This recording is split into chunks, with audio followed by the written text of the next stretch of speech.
Et voilà, on est en direct. Bonjour à tous, j'espère que vous allez bien. Aujourd'hui, on se retrouve pour cette deuxième journée de sommet. On va rentrer un peu plus dans le vif du sujet, un peu plus dans la naturopathie, dans le métier de naturopathe. On va rentrer un petit peu plus, voilà, dans le concret. On va parler un peu plus naturopathie. Donc aujourd'hui, je suis heureuse d'accueillir Marie, du coup, qui va nous présenter l'approche et la posture un peu du naturopathe. Bonjour Marie, comment vas-tu? Bonjour. Bonjour Eva, bonjour à tous ceux qui nous écoutent là en direct ou ceux qui nous écouteront en replay. Et Et tu vas te présenter, commencer par la base, un petit peu, savoir qui tu es.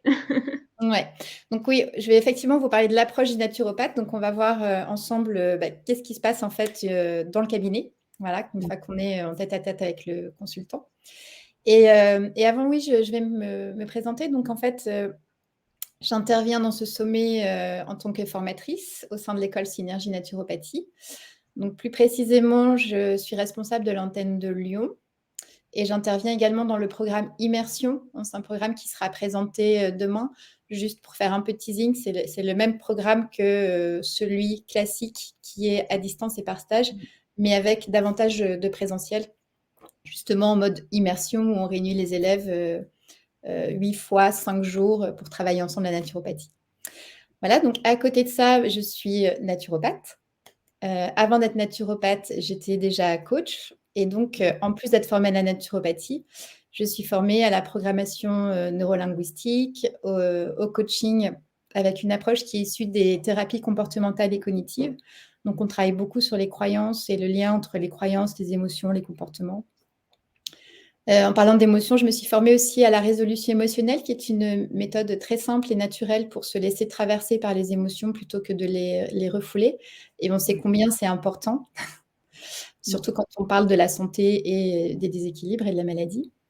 Également aux fleurs de bac. Et puis plus récemment, à la conduite de jeunes, puisque le jeûne, c'est une pratique que j'ai expérimentée un certain nombre de fois ces derniers temps. Oui. J'ai très rapidement pourquoi. Et voilà, je trouve que c'est une pratique santé qui est très intéressante, surtout en prévention. Et donc, j'avais envie aussi de la partager. Je me suis formée récemment à la conduite de jeunes auprès de Fabien Moine, que sans doute certains d'entre vous connaissent, Qui qui est fait très beaucoup réputé. de vidéos très intéressantes aussi sur YouTube. Et donc, si vous ne connaissez pas encore, je vous invite aussi à taper son nom et vous trouverez des tas d'informations intéressantes sur la naturopathie. Alors, je voulais témoigner du fait. Ouais. Alors, je reviens juste sur le truc immersion, parce que sincèrement, moi, je viens très souvent vous voir pendant les stages. Vous avez un super cadre. Franchement, vous êtes dans un gîte, mais énorme, dans la nature, etc. Et si vous faites partie du programme immersion dans le Vaucluse, peut-être que parfois vous aurez la chance de me croiser. Voilà, je voulais juste dire ça. Oui, c'est vrai que tu es la bienvenue quand tu veux. Et c'est toujours un plaisir. Ouais, j'aime bien venir partager un petit repas avec vous, papoter avec vous. C'est cool de partager un petit moment et voilà, c'est top. Vraiment, c'est un cadre idyllique pour apprendre la nature. Donc, vous en reparlerez demain, je pense, avec Corinne qui présentera les Ouais. différents programmes. Et voilà, oui, je voulais dire, je voulais témoigner sur le fait que je suis un bon exemple de reconversion parce que je pense que ça peut intéresser pas mal de personnes qui nous écoutent. Mm. Euh, Ça a déjà été évoqué hier, mais on peut faire de la naturopathie à partir de rien. Voilà. C'était mon cas en tous les cas, dans le sens où j'avais aucune formation médicale, j'étais pas du tout dans le milieu. Alors, je me suis formée au coaching, mais progressivement. Mais Oui. surtout, je venais d'une entreprise. En fait, j'ai passé 20 ans dans une grande entreprise française où j'ai occupé différents métiers, mais de l'ordre du commercial, de la direction de projet, de la direction de communication, donc rien à voir avec la santé à ce moment-là. Et moi, ce qui m'a fait venir à la naturopathie, comme beaucoup malheureusement, c'est la maladie. Mm. Voilà, il y a plus de 4 ans, on m'a diagnostiqué une maladie grave. Donc, on passe d'un état où finalement, on se sent bien, j'avais pas de symptômes particuliers, c'est un dépistage qui a fait que. Et puis, voilà, on passe d'un état tout va bien à un état, non, en fait, vous avez une maladie grave et si vous faites rien, vous allez mourir. Bon, c'est pas, voilà, faut aussi pouvoir accompagner ça. Et en fait, ça m'a pas parlé. Le fait qu'on me dise que j'étais malade, il n'y avait pas de résonance en moi. Et donc, j'ai cherché à me guérir autrement. Voilà, quand on m'expliquait que finalement, c'était les traitements qui rendaient malade, je n'ai pas compris, voilà, j'ai pas eu envie de suivre cette voie-là. Mais c'était une sorte d'instinct, en fait. Et d'ailleurs, j'en parle parce que c'est aussi ce qu'avec la naturopathie, amener les personnes à se reconnecter avec leur intuition, avec leur instinct. Alors, je ne dis pas qu'il faut faire ça du tout, chaque chemin est personnel, mais en tous les cas, j'ai écouté cette voix. Et du coup, c'est ça qui m'a amenée à la naturopathie, voilà. J'ai tout de suite été séduite par la logique qui était exposée hier avec les 5 principes et notamment le vitalisme, c'est-à-dire partir du principe que le corps a la capacité de s'auto-guérir et qu'en fait, on a juste à l'accompagner. Et souvent, au lieu de faire des choses en plus, déjà, on peut commencer à enlever des choses qu'on faisait. Voilà, déjà faire le tri. C'est ce qu'on fait en fait en consultation, donc je vais creuser ça après. Mais juste pour dire, parce que l'idée, c'est pas de raconter mon parcours dans le détail, mais juste de dire que voilà, j'ai effectivement pu sauter le pas et passer d'un travail de salariat avec la sécurité de l'emploi à ce statut d'auto-entrepreneur voilà, qui a été évoqué hier et effectivement qui peut faire peur, hein, qui est beaucoup plus insécure, mais en fait, c'est la voix du cœur. Voilà. Et quand on est sur sa voix, on le sait parce qu'il y a des choses qui sont plus possibles d'un côté, il y a une voie qui s'ouvre de l'autre et qui nous génère de l'enthousiasme, de la joie, de l'élan. Et moi, je pars du principe que quand on suit sa joie, c'est quand on est à sa place, en fait, bah, voilà, les choses s'ouvrent, les planètes s'alignent et puis tout va bien. De vivre de sa passion, voilà, tout simplement. D'ailleurs, il y a un très bon livre qui s'appelle comme ça, Vivre de sa passion, que je vous conseille également. Et je voulais dire aussi, j'ai mis créatrice de mon métier parce que quand on arrive à la naturopathie, alors il y a quelques personnes qui débutent leur formation par la naturopathie, mais la plupart non. C'est plutôt des reconversions ou une continuité dans un parcours. Mais du coup, souvent, on a des personnes qui ont déjà un bagage en fait. Moi, là, je vous ai parlé du coaching, de la gestion des émotions, mais pour d'autres personnes, ça pourrait être le massage, le bien-être, ça pourrait être l'énergétique, ça pourrait être tout ce qui est diététique, nutrition. Enfin voilà, il y a plein de façons en fait d'incrémenter ce métier. Et on dit souvent qu'il y a autant de naturopathes, il y a autant de façons de pratiquer la naturopathie que de naturopathes parce que déjà c'est un métier d'accompagnement, donc on accompagne avec qui on est. Et puis parce que on n'aura pas tous la même sensibilité avec les différentes techniques naturopathiques. Totalement. Donc voilà, soyez créateur de votre métier et la naturopathie, c'est un bon socle de base. Quand je dis un socle, j'imagine, hein, c'est vraiment, il est large en fait, parce qu'on a beaucoup de techniques naturopathiques déjà qu'on étudie pendant la formation, donc on a beaucoup de cordes à notre arc. Et de là, voilà, on peut venir incrémenter tout ce qu'on sait déjà, tout ce qu'on va apprendre aussi ensuite. Parce que souvent, quand on commence cette démarche, on est en chemin. D'ailleurs, on l'a vu hier, dans naturopathe, il y a le chemin de la santé. Et quand on prend ce chemin, en général, on ne s'arrête pas. Voilà. Donc, moi, c'est vraiment, ça a été une découverte. Hein, quand j'ai commencé à me former à la naturopathie, ce n'était pas pour en faire mon métier, c'était vraiment pour moi. Hein, au départ, c'était pour me soigner de façon naturelle. Et en fait, ça m'a tellement passionnée que j'ai voulu transmettre ça. Voilà. Et du coup, avec l'école, j'ai eu l'opportunité de le faire et j'en suis ravie. Et voilà, je pense que j'exerce l'un des plus beaux métiers du monde. Moi aussi. Complètement. C'est un métier qui est fabuleux. En tout cas, à vivre, c'est top. Complètement. Merci. Allez, je suis dans le vif du sujet. Alors du coup, la principale mission quand même d'un naturopathe, on va revenir à la base de la base, c'est la consultation. Et est-ce que tu peux un petit peu nous dire ces missions, comment ça se passe et tout ça? Donc effectivement, on va voir là dans cette intervention ce qui se passe en consultation, c'est-à-dire quel est son objectif déjà, on va commencer par là. Le déroulé de la consultation. On va revenir aussi sur l'approche naturopathique, puisque c'est ça qui sous-tend tout ce qu'on fait en fait pendant cette consultation. Et puis, je parlerai également de la posture du naturopathe, qui est aussi un élément très important. Donc déjà, dans l'objectif d'une consultation, c'est quoi ? C'est d'accompagner les personnes à devenir responsables et actrices de leur santé. S'il y avait une phrase à retenir, un chapeau, c'est ça. Et donc, pour y arriver, déjà, on va faire preuve de beaucoup de pédagogie. On dit que le naturopathe est un éducateur de santé. Donc, beaucoup de pédagogie autour de la logique naturopathique, je vais y revenir juste après, mais aussi autour des 5 principes. qui sont inclus dans la logique naturopathique. Donc le vitalisme, le holisme, le causalisme, l'humorisme, l'hygiénisme. Je ne vais peut-être pas y revenir là maintenant, vous poserez les questions si vous voulez, mais ça a été déjà détaillé dans la conférence de Corinne d'hier. Et la notion de terrain, on explique ça aussi, comment se construit un terrain, l'interaction entre les différents systèmes. Alors quand on parle de système respiratoire, système digestif, système endocrinien, nerveux, etc. Et aussi entre les différents plans. On parle de holisme ou de naturopathie holistique. Et donc, on explique aussi que tout ça, c'est lié, en fait, hein, que le corps, il n'est pas pris isolément, mais il est imbriqué avec le corps émotionnel, le corps mental, le corps spirituel. Et tous ces différents corps se répondent les uns les autres. Donc, c'est vrai que le corps physique, c'est celui sur lequel c'est le plus facile d'agir parce que c'est celui qu'on voit, qu'on peut toucher. Mais les autres corps sont aussi très, très intéressants et ont une influence, bien évidemment, sur nos blocages corporels. D'ailleurs, on parle aussi beaucoup du décodage biologique. C'est la maladie. Et donc, notre corps nous parle. On apprend ça aussi aux consultants, en fait, à écouter son corps, à écouter les messages de son corps et à les prendre en compte. Voilà. Totalement. Pour moi, une véritable guérison, un véritable retour à l'équilibre, c'est vrai qu'on ne parle pas de guérison normalement en naturopathie, mais le véritable retour à l'équilibre passe aussi par l'écoute de ces messages. Je vais changer la diapo, il faut juste que je me prenne en main, voilà, merci. Donc, ce qu'on fait aussi, l'objectif aussi d'une consultation, du coup, c'est de chercher la cause des symptômes. On a parlé hier de causalisme, c'est vraiment capital, c'est-à-dire qu'on ne va pas chercher à faire taire un symptôme, on va chercher à l'accompagner, mais on va surtout à chercher ce que je disais en fait, hein, qu'est-ce qui nous dit ce symptôme et d'où il vient. Et on va chercher à agir sur la cause. Voilà, c'est ça qui est vraiment important et encore une fois dans cette approche holistique sur tous les plans.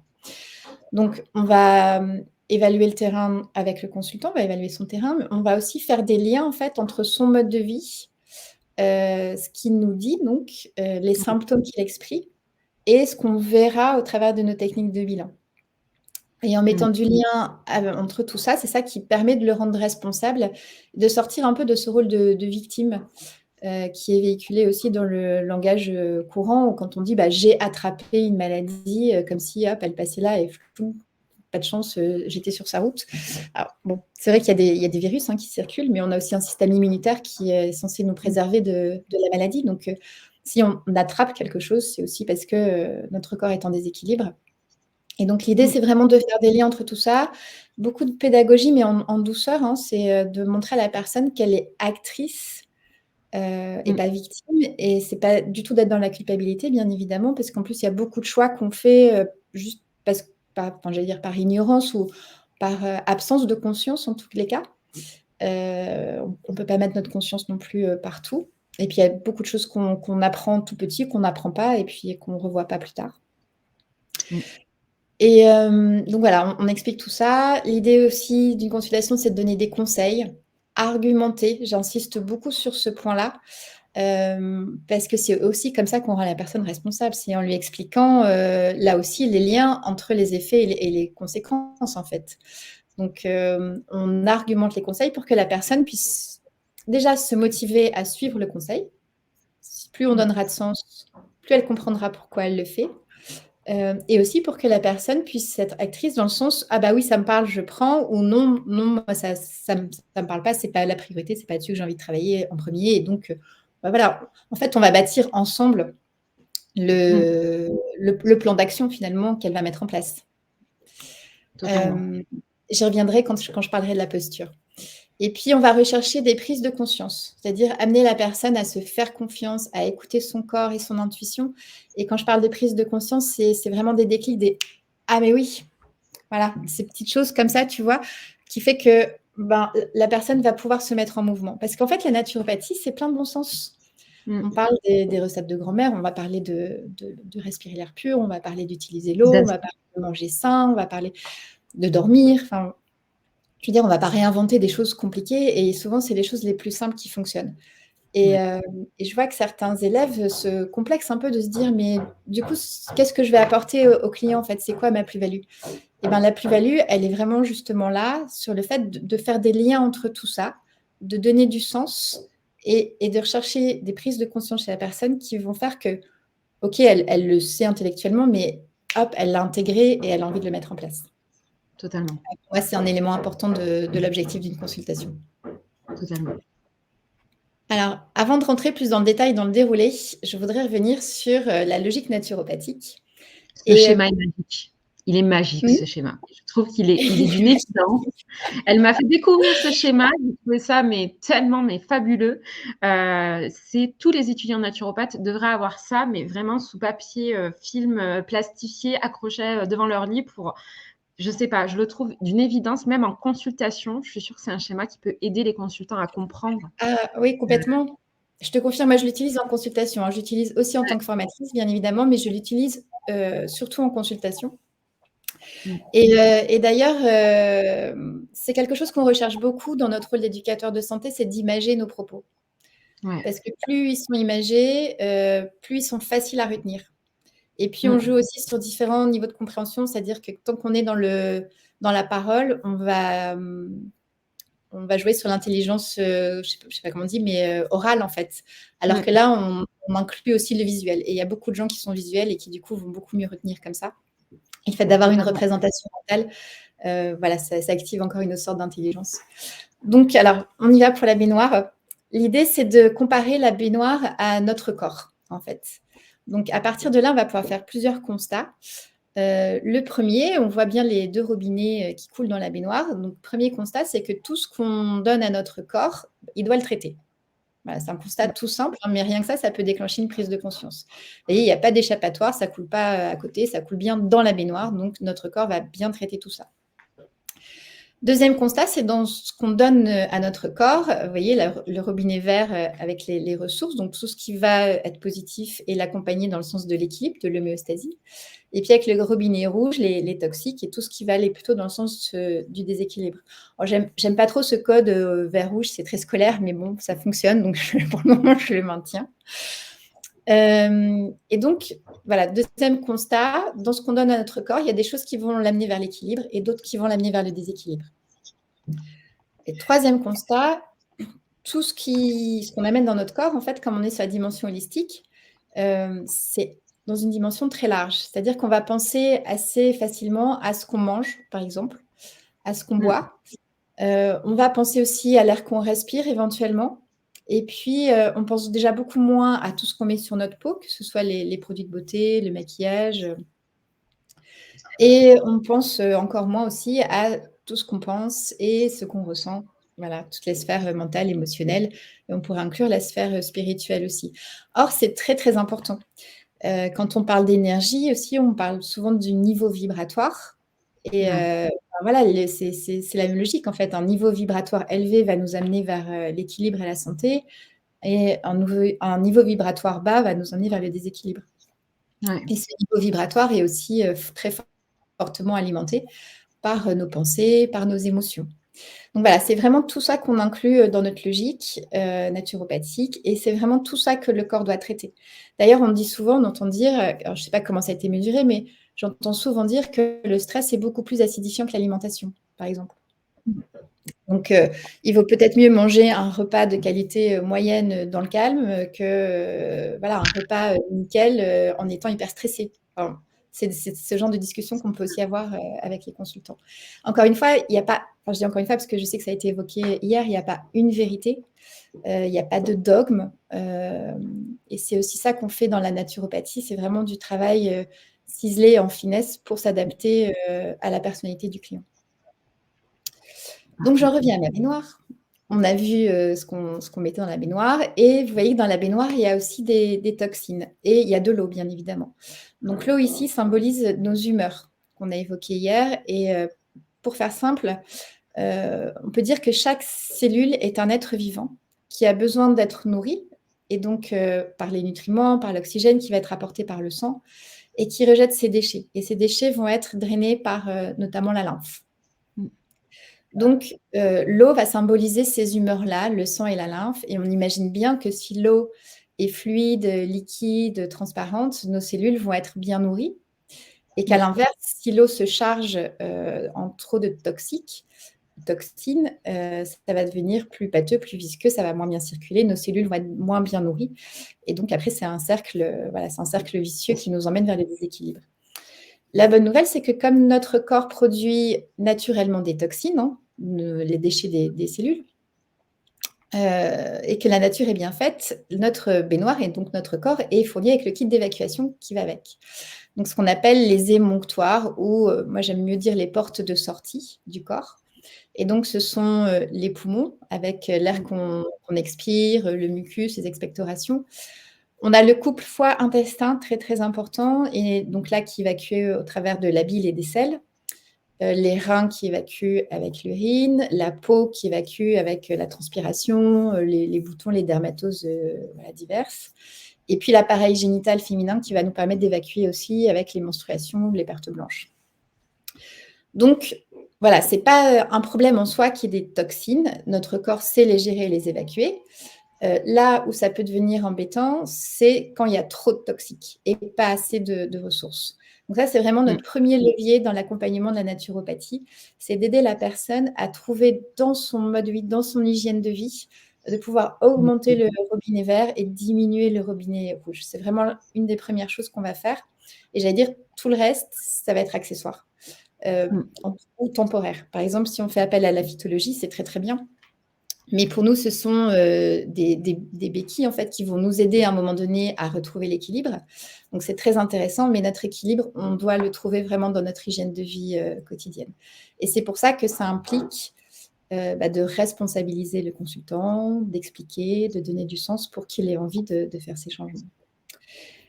Je reviens sur ma baignoire. Tu me dis, hein, quand je fais trop de digressions, c'est un peu mon... Non, mais c'est tellement passionnant, je peux t'écouter pendant des heures. En fait, des fois, je veux tout dire en une diapo, mais en fait, j'oublie que le reste arrive derrière. Donc, je reviens sur ma baignoire. Si mes ressources sont supérieures aux toxiques, eh ben, je vais permettre à mon corps de retrouver l'homéostasie. On va lui assurer une bonne vitalité. Et on a vu hier que moi, c'est vraiment le principe. S'il y a un principe à retenir, c'est ça, c'est que tout être vivant, on parle des hommes là, mais aussi des animaux, des plantes, a cette force de vie. C'est cette magie de la vie en fait qui va nous amener vers l'équilibre et la santé. Moi, il y a un mantra que j'aime bien de temps en temps, tu vois, les affirmations, les petites phrases. Il y en a une que j'aime beaucoup, c'est mon état naturel est la santé. Voilà. Et ça, je trouve que c'est très vrai. Ouais, totalement. Si on apporte suffisamment de ressources, on pourra rester en santé. À l'inverse, si on a peu ou pas assez de ressources et beaucoup de toxiques, finalement, c'est la toxémie qui va prendre le pas sur la vitalité et donc on va être en état de déséquilibre. Voilà. Okay. Et ce que je peux dire aussi par rapport encore à ce schéma, c'est qu'on n'a pas tous la même baignoire. Voilà. Il y a des baignoires de différentes couleurs. Nous, on a différents tempéraments. On peut avoir des tempéraments sanguins, bilieux, nerveux. Je ne vais pas rentrer dans le détail, mais en fonction de notre tempérament, en fonction de notre constitution, de notre héritage. Donc ça, c'est plus, on va dire que l'héritage, la constitution, ça va être la baignoire en elle-même. Le tempérament va rentrer dans l'eau de la baignoire. Et puis, on a aussi notre hygiène de vie. Donc là, c'est nos 2 robinets. Et c'est ces 3 facteurs-là qui vont déterminer notre terrain, en fait. Et c'est pour ça que quand on parle de symptômes, on peut avoir des symptômes différents parce que notre baignoire s'exprime d'une façon différente. Pour autant, on sera quasiment toujours sur la même cause. Un excès de toxémie et une baisse de vitalité. C'est pour ça qu'on va travailler sur ces 3 cures qui ont été évoquées hier aussi. La cure de revitalisation pour augmenter la vitalité, la cure de détoxination pour diminuer la toxémie et la cure d'harmonisation qui est géniale. Celle-là, c'est quand on a une bonne vitalité, on maîtrise la toxémie et du coup, on peut être sur vraiment des actions de prévention pour garder cet état d'équilibre longtemps et puis vivre en étant au top de notre potentiel. On va passer du coup à vraiment cette consultation, quoi. Comment ça se déroule Oui. Au niveau de construction, en fait. Comment ça se passe est-ce qu'on pose des questions comment un naturopathe fait des consultations? On pose bien évidemment beaucoup de questions. Tu n'as pas dit ce mot-là par hasard. Alors, on a 3 phases dans la consultation, mais on peut en ajouter une 4e en fait, ou ce qui serait la phase 0, c'est l'accueil. L'accueil est très important parce que c'est le premier lien en fait avec le client. D'ailleurs, il peut se passer dès le contact téléphonique. Ce qui est important, c'est d'établir une relation chaleureuse, une relation de confiance avec le consultant. Donc, je dis souvent en rigolant aux élèves, si vous n'aimez pas les gens, il ne faut pas faire ce métier. C'est quand même vrai, hein. Et c'est important parce qu'on va justement poser beaucoup de questions aux consultants. Donc ça, c'est la phase 1, le bilan d'hygiène de vie.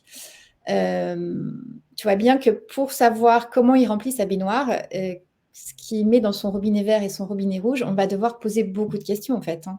On va devoir appréhender son contexte de vie.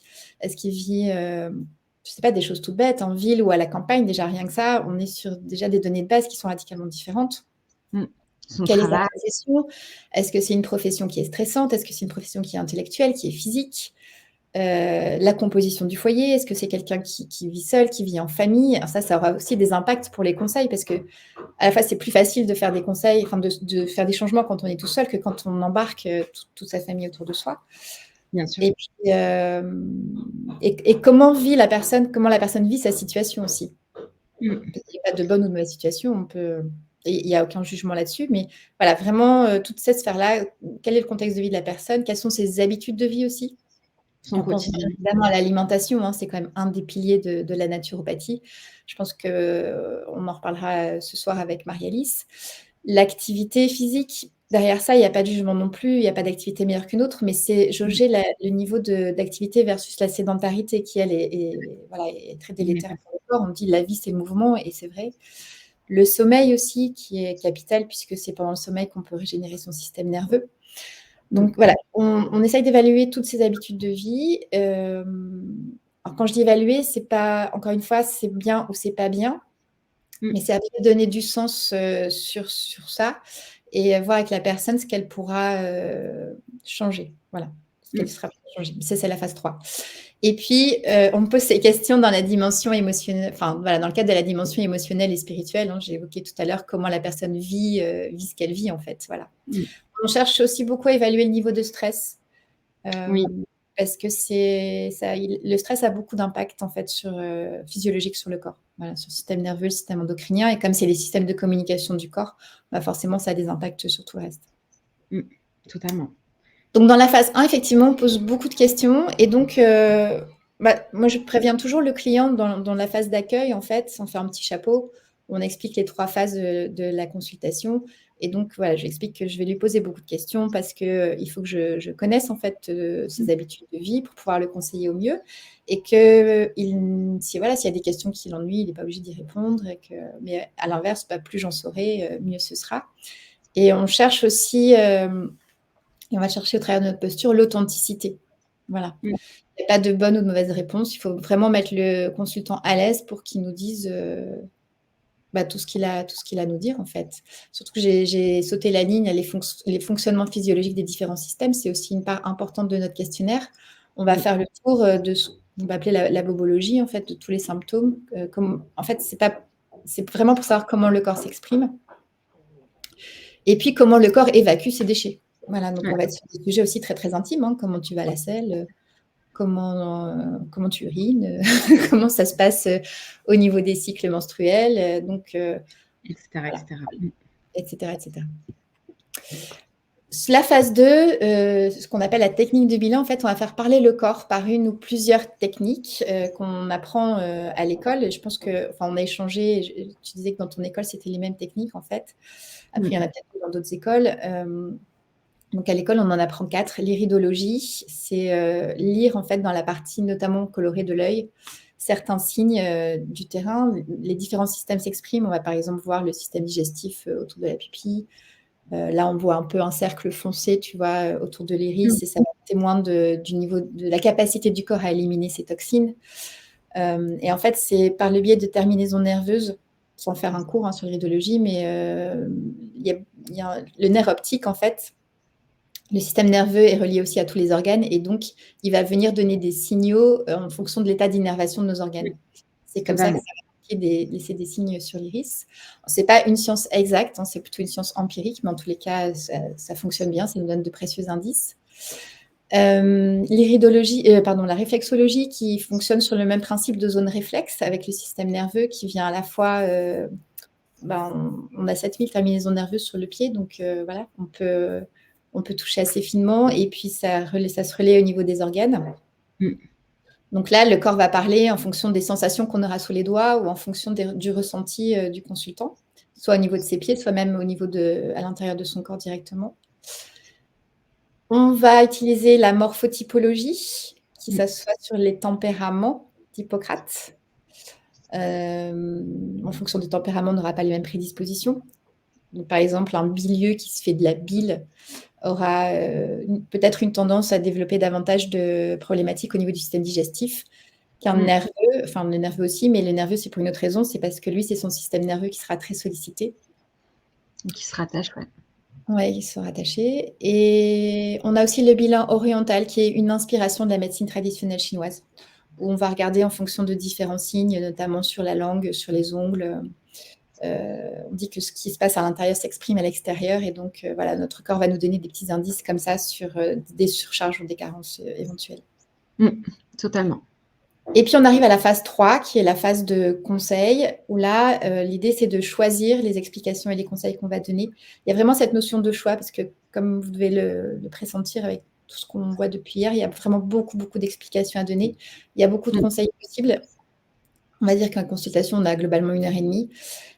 Donc, il va falloir prioriser. Voilà. Et vraiment, du coup, se mettre au service du client pour savoir, lui, ce dont il a besoin. Donc prioriser en fonction de l'objectif, son objectif à lui, mais surtout en fonction de notre logique de fond, c'est-à-dire en fonction de son terrain, hein, pour aller à la cause de la cause, en fait. Totalement. On va argumenter, donner du sens pour chercher la compréhension. Je ne vais pas redévelopper là, je l'ai déjà fait tout à l'heure. Tenir compte, bien évidemment, encore une fois, de la dimension physique, mentale, émotionnelle et spirituelle. On va notamment pouvoir regarder avec lui le décodage biologique. C'est très intéressant d'aller voir, voilà, mon corps me donne des messages et quels sont ces messages en fait. Et puis surtout, on va associer la personne pour trouver les meilleures pistes à suivre, l'associer pour qu'encore une fois, elle soit prête à faire les changements dans l'hygiène de vie. Et vraiment, ce rôle pédagogique, on n'insistera jamais suffisamment parce que les personnes ont l'habitude de dire j'ai un bobo, je prends un médicament, je prends quelque chose et puis ça va mieux. Et là, on va leur dire ok, je peux te proposer une plante, mais c'est pas ça le fond du problème en fait. C'est ça. Le fond du problème, c'est voilà, on va voir ensemble, encore une fois, on fait le tri dans le robinet vert et le robinet rouge. Totalement. Et donc, on travaille bien évidemment avec la logique de fond et pas en surface, pas le symptôme. Alors, la posture qu'on préconise à l'école Synergie Naturopathie, et je pense que c'est dans le cas aussi de beaucoup d'écoles, c'est l'approche centrée sur la personne de Carl Rogers. Donc, c'est un psychologue américain qui a fait connaître cette approche-là dans les années 40. Et c'est vrai qu'on la retrouve dans beaucoup de métiers de relation d'aide. Oui. Parce qu'elle est très respectueuse de la personne et puis aussi, elle est du coup très efficace en fait. Puisque l'idée, c'est de créer un espace pour que la personne puisse devenir qui elle est, puisse voilà, potentialiser en fait. Ouais. Donc, je vous ai mis plutôt qu'un discours une citation. Chaque individu est unique. Il détient au plus profond de lui sa propre vérité, sa vie et le tracé potentiel de son chemin. Il peut accéder à ses ressources s'il se sent compris, accepté, non jugé. Voilà, ça, c'est les mots-clés de cette posture. Et du coup, c'est vraiment un travail d'équipe.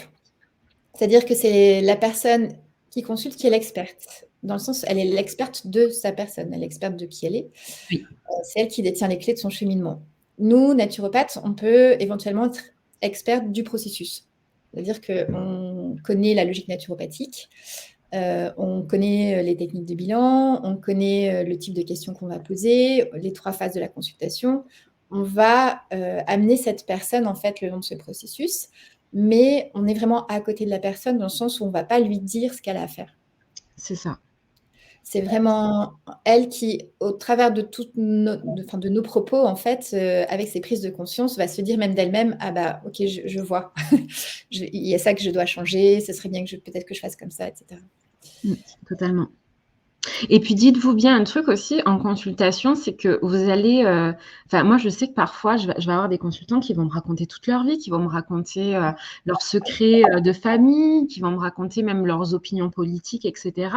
Donc il faut vraiment cette posture d'ouverture et d'accepter en fait tout ce que dit la personne, même si on n'est pas d'accord, hein, au fond de nous, pour vraiment que cette notion de non-jugement, et ça, je sais que dans mon école, c'était quelque chose qu'ils appuyaient énormément, c'est même si la personne en face de vous, ben, elle exprime son parti politique et que vous n'êtes pas d'accord avec ça, ben, vous ne pouvez rien lui dire, en fait. C'est la laisser justement s'exprimer et l'écouter avec cette empathie, etc. Et ça peut Complètement. parfois être un peu compliqué, hein, à gérer. Alors, ça peut être compliqué. C'est rare qu'on arrive sur ce terrain-là de discussion politique. Oui, Ça peut c'est rare. Ça peut arriver, arriver. notamment plutôt sur la religion, par exemple, notamment si on parle de spiritualité ou des choses comme ça. Ce qui peut arriver aussi, c'est un débordement d'émotions. Et là aussi, l'idée, c'est de laisser ça fait partie de son chemin. Donc, on aurait une tendance naturelle à vouloir consoler la personne, à lui dire: «Mais c'est pas grave», et en fait, c'est pas ce qui est attendu dans cette posture. Alors, l'idée, c'est plutôt de la mettre à l'aise, justement, sur le fait que nous, on est OK avec ça. Voilà, que dans cet espace-là, elle peut pleurer et qu'au contraire, voilà, c'est bien que ça sorte et donc ne pas nier les émotions de la personne. Totalement. Donc dans cette posture, en fait, on met notre espace psychique à disposition de la personne. Donc avec chaleur, bienveillance, l'acceptation inconditionnelle et le non-jugement, ce qui veut dire aussi, pas de jugement, positif. Ça, c'est encore plus dur, en fait, finalement. Mais alors, bon, c'est pas grave si de temps en temps on sort un bien, voilà, il faut aussi encourager la personne dans ce qu'elle met en place. Mais plus on jugera de façon positive, plus la personne pourra se dire, bon, il y a quand même un jugement, donc elle peut aussi me juger en négatif. En fait, l'idée, c'est vraiment que la personne puisse se raconter et pas sentir qu'on est là pour donner des bons points ou des mauvais points, parce que sinon, c'est naturel, elle va minimiser ses mauvais points et augmenter ses bons points, et en fait, on va passer à côté de notre accompagnement. Totalement. Donc, une écoute active et empathique, voilà, pas sympathique, mais empathique, hein, on n'est pas non plus de marbre, voilà, il y a cette chaleur et cette bienveillance. Respect du chemin de chacun, je l'ai évoqué, donc on est non directif, non intrusif, bien évidemment, si la personne, voilà, s'il y a des questions qu'elle ne veut pas répondre, on n'y va pas.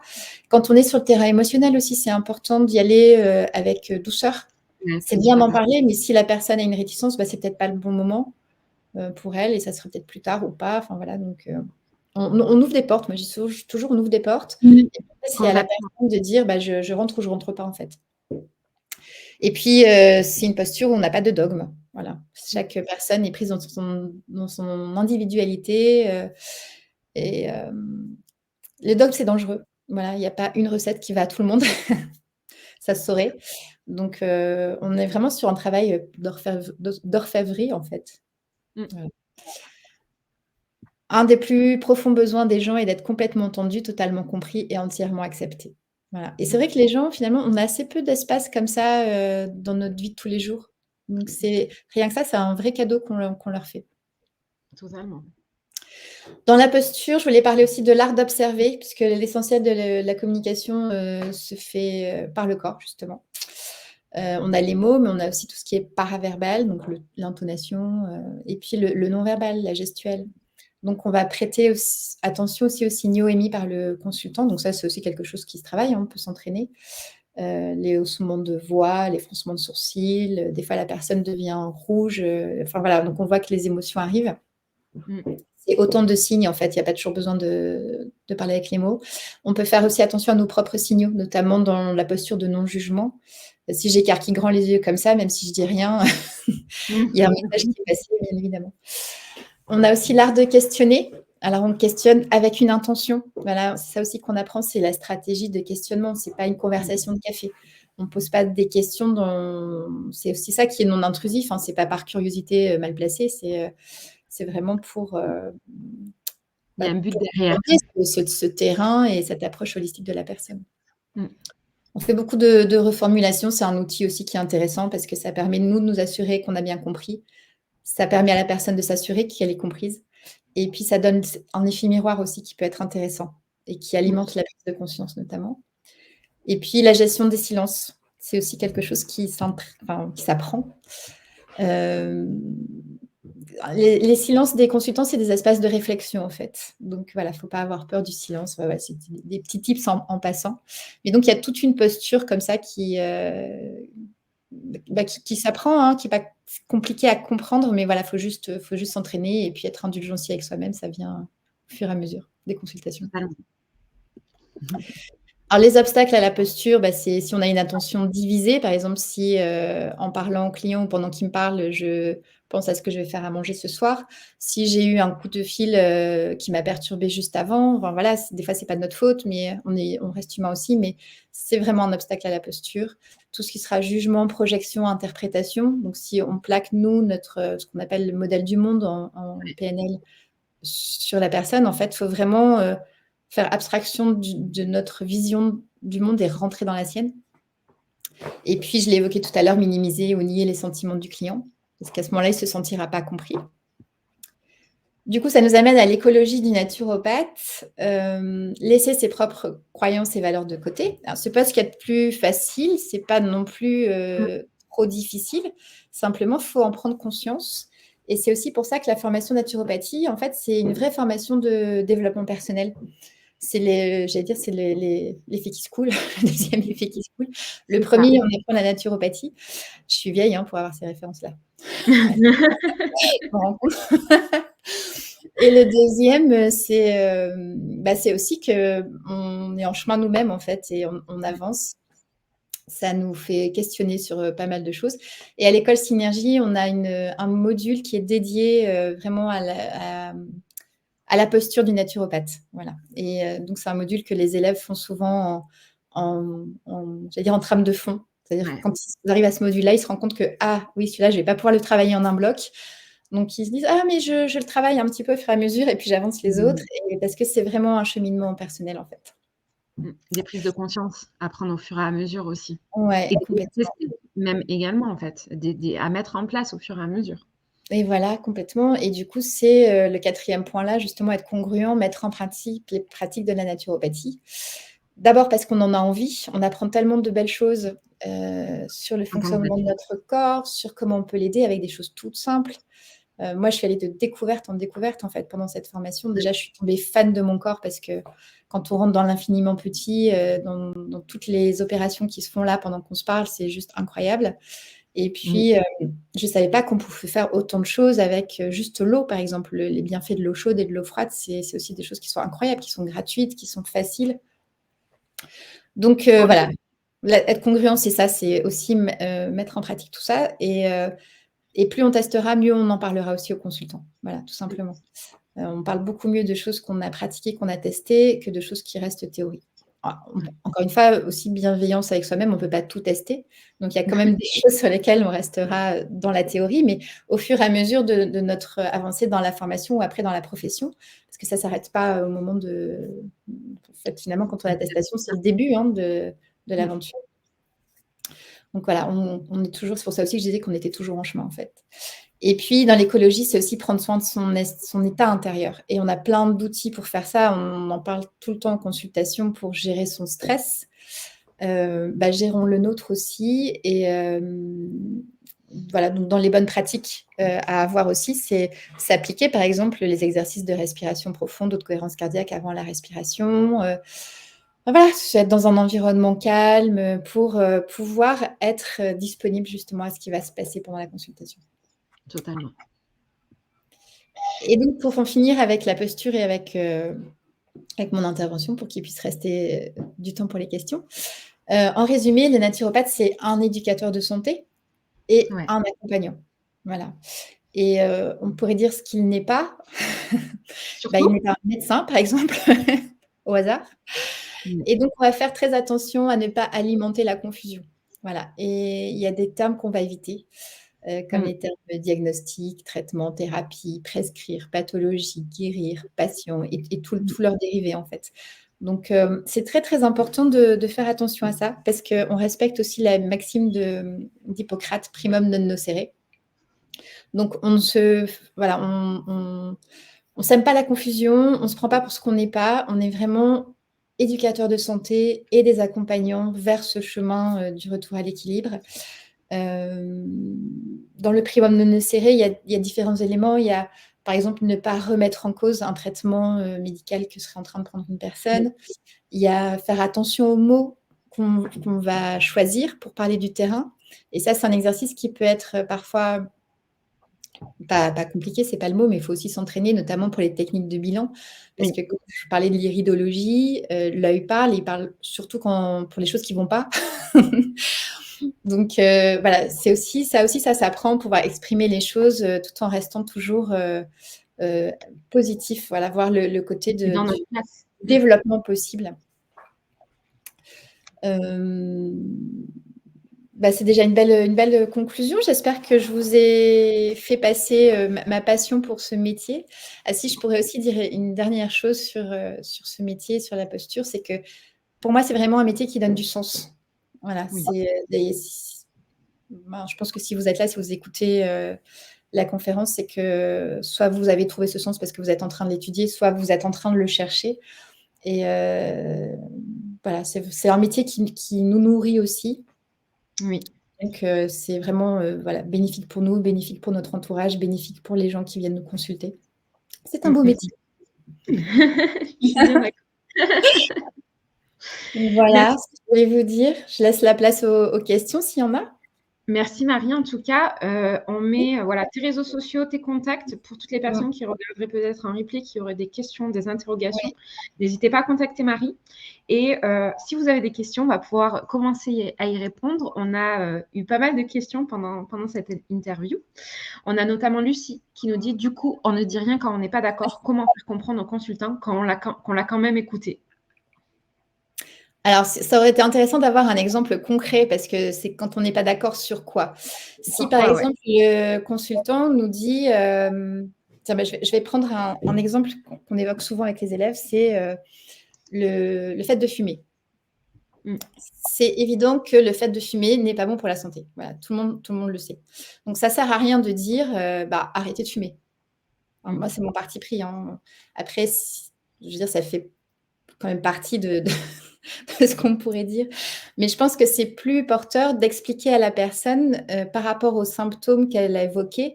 Voilà, encore une fois, je disais de faire le lien entre la cigarette et par exemple, si elle a les poumons encombrés, juste d'expliquer ce que ça vient faire. Donc, on va expliquer le système pulmonaire, les alvéoles, les toxiques avec le tabac. Et puis après, on va... Enfin, si vous voulez, il n'y a pas besoin de dire qu'on n'est pas d'accord, en fait. Je ne sais pas si j'arrive à bien exprimer. C'est juste en donnant les explications, la personne va comprendre en quoi... En lui expliquant en fait le mécanisme de la problématique qu'il a au niveau de son corps, en lui expliquant des principes en fait de naturopathie, la personne va pouvoir d'elle-même en fait se dire ok, je veux être dans une démarche d'arrêter ou non en fait tout simplement. Et en fait ça lui appartient. C'est vraiment c'est un peu son problème. Et après on ne peut pas. C'est vrai que moi je remarque que les bébés naturaux, enfin les personnes qui deviennent naturopathes, qui sont tout juste certifiés, très souvent, ils sont un peu frustrés en début parce qu'ils ont l'impression que leur consultant ne met pas assez en œuvre leur changement de vie ou ne met pas assez en œuvre des conseils et ils se disent non mais tu te rends compte, il n'a pas fait ça que je lui ai conseillé, il n'a pas fait ça que j'ai conseillé, etc. Oui, mais il faut laisser le temps. Il faut laisser le temps au temps et parfois on peut être déclic d'un changement comme on peut ne pas l'être en fait. Ouais, exactement. Et du coup, il n'y a pas forcément besoin... Enfin, on n'est pas là pour dire on est d'accord, on n'est pas d'accord. On est là pour expliquer cause-conséquence. Voilà. Voilà, c'est ça. Et là, il n'y a pas de jugement. Complètement. On a une question de Julie. Lorsque l'on a une attention divisée, est-on mieux de remettre la consultation à plus tard? Désolée, ma dyslexie, elle a repris le dessus là d'un coup, en mode Alors, j'aurais tendance à dire oui, si par exemple vous apprenez vraiment une très mauvaise nouvelle juste avant une consultation et que vous ne vous sentez pas en mesure de tenir la consultation, c'est effectivement plus professionnel, je trouve, de la décaler avec le client. Voilà. Après, l'idée de l'attention divisée, là, si on parle de cas, je veux dire, ça n'arrive pas tous les jours, mais c'est facile d'avoir une attention divisée si on n'est pas vigilant à son état intérieur. Donc, l'idée aussi par rapport à ça, pour ne pas avoir une attention divisée, c'est vraiment de s'appliquer sur nous-mêmes les principes de la naturopathie.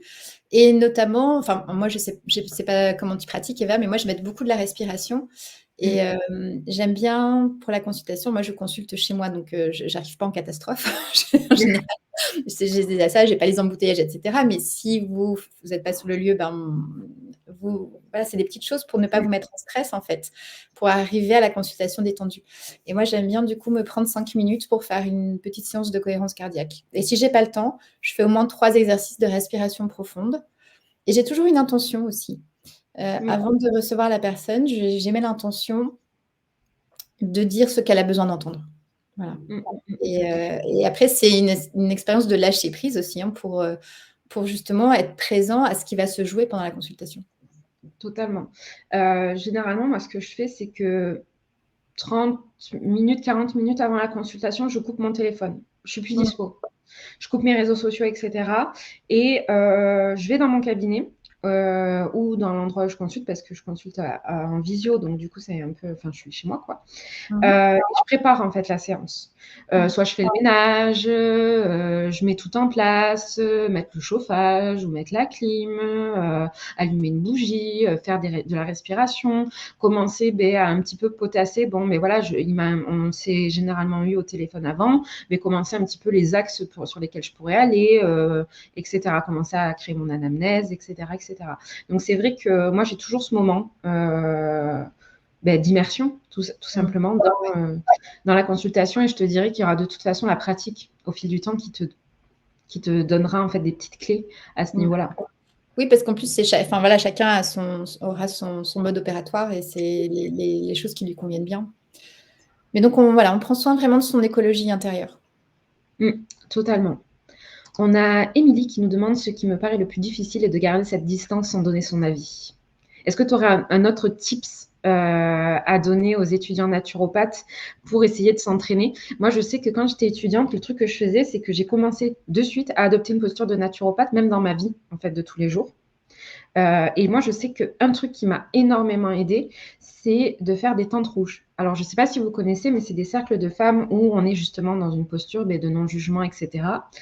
Et quand j'ai même commencé à être avec des amis qui commençaient à me raconter leur vie, leurs petites histoires, leurs petits trucs, de suite, je me mettais en mode: non, mais alors là, écoute, observation, non-jugement. Et je me mettais en fait dans cette posture-là. Moi, je dirais que je vais avoir du mal à répondre à cette question parce que ça m'a pas paru difficile en fait. Oui. Ouais. Naturellement, ce que je pourrais dire, c'est que vous pouvez mettre à ce moment-là, alors, j'ai parlé de congruence, mais on peut quand même mettre entre guillemets son rôle de naturopathe. C'est ça. À un moment donné, on est quand même dans un rôle, il faut le dire aussi. Même, voilà, il est authentique, etc. Mais on est là pour une certaine raison, et la personne est là pour une certaine raison. Et donc, en se mettant comme ça dans les chaussures, on va dire plutôt dans les chaussures du naturopathe, on prend, enfin moi, c'est comme ça aussi que je prends automatiquement cette distance. Mais après, c'est vrai que c'est quelque chose qui s'alimente au fur et à mesure. Et j'ai de moins en moins de jugement pour quoi que ce soit, en fait. Donc, comme tu disais, on alimente ça dans notre vie privée et puis du coup dans notre vie professionnelle. Enfin voilà, les deux se répondent parce qu'on est une seule et unique personne et donc ce qu'on arrive à faire dans un cadre, on arrive aussi à le faire dans un autre. Sinon, il y a un livre, moi, qui m'a bien aidée il y a longtemps en termes de développement personnel, c'est Les 4 accords Toltec. Ah oui, très bien. C'est tout simple. Il y a vraiment un livre de développement personnel à conseiller, c'est celui-là. D'ailleurs, je le conseille aussi très souvent en consultation. Ouais. Et donc, c'est avoir une parole impeccable, donc dire ce que je pense, penser ce que je dis. Enfin, voilà, c'est cette congruence aussi. Et puis, faire attention à ce que je dis. C'est-à-dire qu'avec les paroles, je reviens sur le primo non nocere. Avec les paroles, on peut faire de l'effet placebo et de l'effet nocebo. C'est, voilà, Don Miguel Ruiz, l'auteur de ces accords, compare ça à de la magie. On peut faire de la magie blanche ou de la magie noire. Donc, voilà, avoir une parole impeccable. Ne pas faire de suppositions, ça c'est important aussi. De toute façon, ces 4 accords, on peut se l'appliquer à la consultation. Hein. On ne fait pas de projection, on n'est pas dans la tête du client, on ne fait pas de lecture du pensée, donc on pose des questions. Et on ne met pas d'attente, hein, surtout. On ne met pas d'attente. Et ne rien prendre personnellement. Donc, si la personne a un jugement, par exemple, sur ce qu'on lui dit, ou voilà, si on pose un conseil, nous on pense que c'est le meilleur conseil, et puis on voit bien qu'en fait, elle n'accroche pas, c'est voilà, ne pas le prendre personnellement. Et toujours faire de son mieux.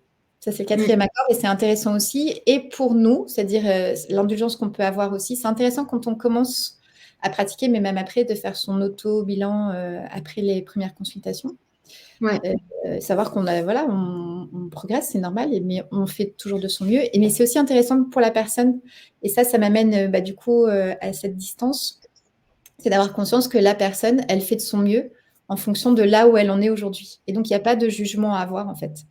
Et probablement que si on était dans les chaussures de cette personne-là, on ferait exactement la même chose. C'est ça. Donc, si on... Voilà, mon type, ça peut être ça, de vraiment s'immerger dans cette culture des 4 accords Toltec qui est très, très bénéfique aussi pour, sur tous les plans, hein, pas que pour la naturopathie. Même les livres de Carl Rogers, hein. On parlait de la posture de Carl Rogers, mais si vous voulez découvrir ou si vous avez des interrogations, c'est pas mal. Il a écrit des très bons livres, des très bons bouquins à ce niveau-là. On a Émilie qui nous pose la question concernant la fréquence des séances. Y a-t-il des règles, des standards? Oui et non, c'est-à-dire qu'encore une fois, chaque cas est particulier, mais ce qu'on peut se dire, c'est que si on fait des séances trop rapidement, la personne n'aura pas le temps de mettre en place les changements. Ou si vous proposez des aides en termes de phyto, on n'aura pas encore les effets non plus sur le terrain. Et à l'inverse, si les séances sont trop espacées, on n'aura pas de suivi en fait, et la personne va pouvoir oublier entre-temps. Moi, j'aime bien, quand on a une consultation de suivi, la placer entre 3 à 4 semaines après la première consultation. Ouais. C'est intéressant de faire 2-3 séances comme ça assez rapprochées, parce je parlais du nombre d'explications à donner. Et puis, c'est vrai que si on veut creuser les sphères mentales, émotionnelles, spirituelles, ça se fait un peu dans la première séance, mais ça se fait quand même beaucoup plus dans les séances suivantes. Et donc, avoir un premier pack de comme ça, 3-4 séances, et puis après, on peut espacer aussi en fonction des besoins de la personne. L'idée, c'est de la rendre autonome, hein, c'est pas non plus de rentrer dans une logique où elle a besoin de nous tous les mois, quoi. Donc, voilà. Mais ce qui est bien aussi avec le fait moi, généralement, je fais plutôt 5 semaines parce que je me suis rendu compte que entre le moment de la consultation et le moment où les personnes mettent en œuvre vraiment les conseils, il y a toujours une semaine de battement. Le temps qu'ils prennent leurs affaires, le temps qu'ils prennent leurs marques, même au supermarché, le temps qu'ils achètent les produits, les plantes, etc. Donc, je mets plutôt 5 semaines. Et le fait de faire 5 semaines, ça met un petit peu aussi comme une pression. Enfin, comme voilà, la personne, elle est accompagnée, elle est suivie, elle sait que dans 5 semaines, on se revoit, elle sait que voilà, il y a un encadrement, en fait, il y a un cadre, du coup, qui se pose. Et je trouve que c'est intéressant. Oui, complètement. Ça fait partie du métier d'accompagnement, de toute façon. C'est ça. Après, encore une fois, on propose et la personne dispose, hein, il n'y a pas de... Exactement. Voilà. Exactement. Après, parfois, moi, ça m'est arrivé pour des maladies, par exemple, des lourdes pathologies. Enfin, je pense là notamment à une personne que j'ai suivie il y a peu qui avait la maladie de Crohn, qui venait tout juste de se faire diagnostiquer. Par exemple, j'ai mis 2 mois entre la première et la deuxième consultation parce qu'il y avait énormément de choses à mettre en place. C'est ça que Et j'ai ce que j'ai fait, c'est que j'ai dit, on fait un petit point au bout d'un mois au téléphone, 15-20 minutes. Comme ça, on voit ensemble qu'est-ce que tu as mis en place, qu'est-ce qui marche, qu'est-ce qui ne marche pas, comment ça va, comment ça se passe, etc. Parce qu'en plus de ça, au milieu de tout ça, il avait aussi des rendez-vous avec des gastros, etc. En fait, ça revient sur ce qu'on dit depuis le départ, c'est que chaque accompagnement est personnalisé en fonction de la situation dans laquelle se trouve la personne. C'est ça. On a Lucie qui dit, demandez-vous des documents avant le jour de la consultation, des repas types, je pense des prises de sang, des examens complémentaires, des tests salivaires, etc. Ok. Alors, personnellement, non. Je sais que certains naturopathes le font et envoient des questionnaires avant, mais alors le questionnaire portera vraiment sur les questions que j'ai évoquées au départ, c'est-à-dire sur le contexte de vie, l'hygiène alimentaire, la physiologie de la personne. On peut demander, enfin voilà, encore une fois, il ne faut pas qu'il y ait de confusion, donc demander des tests salivaires, des prises de sang, non. Si la personne en a fait parce que son médecin lui a prescrit et qu'elle vient avec ses résultats, on peut les regarder avec elle, on peut l'aider à les interpréter, mais on n'est pas prescripteur de ce type d'examen. Voilà. Totalement. Mais par contre, ça peut être intéressant effectivement d'envoyer le questionnaire à l'avance. C'est une question que je me pose régulièrement. Peut-être je testerai pour voir, mais en tous les cas, pour le moment, non. Et ça se fait très bien aussi dans la spontanéité. Il n'y a aucun problème. Oui, ça dépend vraiment des naturopathes. Moi, je Ouais. préfère le faire, j'ai testé les 2 et moi, je préfère dans la spontanéité parce que je trouve que les personnes, quand ils racontent enfin, comme on disait, en fait, au niveau de la posture, quand on observe la personne, quand on voit, les montées d'émotions et cetera, je trouve que c'est mieux, en fait, de le voir vraiment que ce soit à l'écrit. Mais Mmh. il y en a plein qui le font. Il y en a qui font aussi, juste les questions bateau, administratifs, Oui. traitements, voilà, des petits trucs comme ça. Donc au moins ça permet, déjà d'avoir, un balayage qui se fait, mais en même temps, je trouve que ça crée le lien avec le consultant. Oui, ça crée le lien. Après, j'imagine que si tu as les questions écrites, tu vas de toute façon quand même reprendre les réponses. Moi, Ouais, voilà, dans tout, il y a c'est comme tout, il y a toujours des avantages et des inconvénients, donc ce sera à chacun de choisir son mode de fonctionnement, privilégié. à ce niveau-là, ouais. On a Margot qui nous demande: «Le plus important est-il d'être passionné par le prendre soin, l'empathie ou plutôt de nous-mêmes être férus du naturel?» C'est une bonne question. Les Mmh. 2. Passionné par le prendre soin, oui, c'est une évidence, Mmh. et l'empathie, oui. Comme je disais tout à l'heure, un peu en plaisantant, si vous n'aimez pas les gens, ça va pas vous plaire parce on passe quand même enfin voilà, l'essence de notre métier, c'est quand même d'être avec les gens, de les accompagner. Féru du naturel, non, j'aime pas trop le mot féru, on n'y met pas forcément le même sens. En tous les cas, c'est intéressant d'être, sans être dogmatique, voilà, c'est pour ça, il y a Ouais. ce côté-là qui me gêne. C'est pas obligé d'être féru du naturel, dans le sens où on part pas en croisade, on a convaincre personne, enfin voilà, juste on explique. Par Mmh. contre, d'être sur le chemin, oui, c'est important, il y a quand même cette congruence à avoir. Voilà. Mmh, Si, mmh, mmh. moi je pense que c'est important d'être en chemin, voilà. On cherche pas la perfection, Non. on peut aussi avoir nous nos petits travers, hein. Je connais des naturopathes qui fument, par exemple, si je reprends mon premier exemple. Et il est dit nulle part que si on fume, on peut pas être naturopathe, et pourtant on sait que fumer, c'est pas bon pour la santé. Mmh. Mais donc c'est pas contradictoire. Simplement, l'idée, c'est quand même voilà, d'être en chemin, d'être sensible à la nature et en tous les cas de la respecter. Voilà. Mmh, Même si mmh, on ne mmh. le fait pas pour soi, déjà respecter la nature, avoir ce lien, cette connexion, cette admiration avec la nature, avec le corps humain, et être convaincu. J'élabore ma réponse en même temps que je réfléchis, en fait, mais l'essentiel, c'est d'être convaincu de ces 5 principes et de la Ouais. logique naturopathique et de l'incarner. C'est si on n'est pas convaincu de ça, on n'arrivera pas à faire passer le message. Donc voilà, pour moi, si je devais répondre en une phrase, c'est ça. L'élément essentiel, c'est de passer cette logique naturopathique. Mmh. C'est clair. Et je suis naturopathe, je mange des pizzas, ça m'est arrivé d'aller à McDo, enfin je veux dire, on est humain, hein. Complètement. Voilà, il y a pas de souci à ce niveau-là. Bonjour, est-ce que vous envoyez des documents sur les conditions générales du praticien et politique de protection des données personnelles à vos clients? Non, je n'envoie pas de documents sur les conditions générales du praticien, mais de la même manière que quand je vais voir un praticien, en santé alternative ou autre, je ne reçois pas ce type de documents. Donc, il n'y a pas plus de précautions à avoir en naturopathie que dans les autres, domaines. Hem, c'est quelque chose qu'il doit avoir, sur votre site internet. Moi, Oui, je l'ai sur mon site internet et c'est quelque chose aussi, par exemple, pour l'inscription au sommet, vous avez dû cocher. Voilà, protection des données personnelles, comme quoi, en fait, je ne vais pas revendre votre email, et cetera.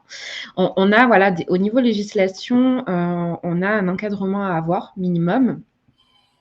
Moi, voilà, aujourd'hui, mes conditions générales de vente, mes conditions générales de praticien, ma déontologie, mes protections de données clients, sont sur mon site internet et sont consultables par tout le monde, à tout moment, et sur, même la page consultation pour prendre rendez-vous. C'est dessus. pour ceux qui passent par le site internet. Et après, on peut se poser la question aussi par rapport au compte rendu de consultation. Mmh. Et personnellement, moi, mes comptes rendus de consultation, en fait, j'ai un imprimé, mais que je remplis à la main, et donc je ne garde pas les données personnelles sur mon ordinateur. Ouais. Moi, j'ai un codage. Donc, en fait, même si on tombe sur mon anamnèse sur mon ordinateur, on peut rien comprendre parce que je fais tout, par code. Il y a que moi qui le comprends. Ça, c'est un bon tips.